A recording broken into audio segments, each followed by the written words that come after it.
কর্তৃক আয়োজিত এই মিলাদ এবং বিদায় অনুষ্ঠানে আজকে আমরা সমবেত হয়েছি।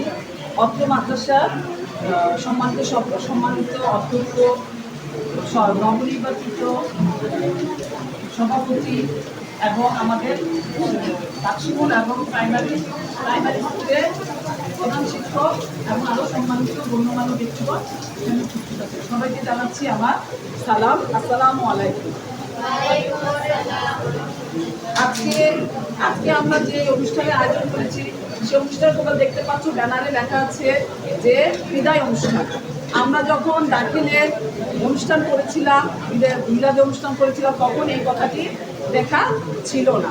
আজকে আমাদের বিদায় অনুষ্ঠান এই জন্য লেখা হয়েছে যে আমরা আর উপরের কোনো সেকশন আমাদের নেই, এখান থেকে আমাদের তাদেরকে বিদায় দিতে হবে। কিন্তু এই বিদায় দিলেও আমরা সবসময় আমাদের শিক্ষকের মর্যাদায় আমরা থাকবো। তোমরা সবসময় আমাদেরকে সেই দৃষ্টিতে দেখবা।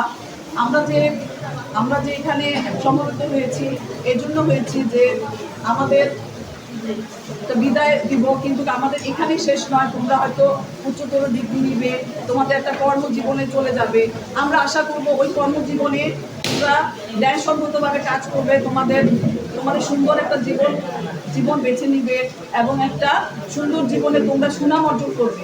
যেটা শুনে যেটা দেখে আমরা কি করব, আমাদের নিজেরাও গর্ববোধ করবো। তোমরা নৈতিকতা বঞ্চিত কোনো কাজ করবে না, আমাদের মাথা যেন আমাদের নত হয় সেরকম কিছু করবে না।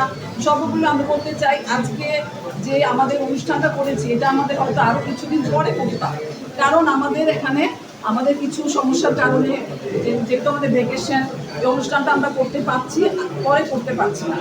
কিন্তু আমরা এটা আগিয়ে নিয়েছি, এই জন্য নিয়েছি যে আমাদের সমস্যা, এই সমস্যাটার কারণে।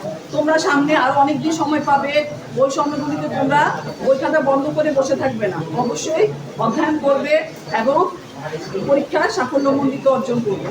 সেখানে আমরা বলবো যে আজকে আমরা যে এখানে বিদায় দিচ্ছি, এই বিদায়টা আমরা হয়তো পরে দিতাম, সেই সময় আমরা হয়তো আরও তোমাদেরকে আরও কিছু সময় দিতে পারতাম, সেই সময়টা অত দিতে পারছি না।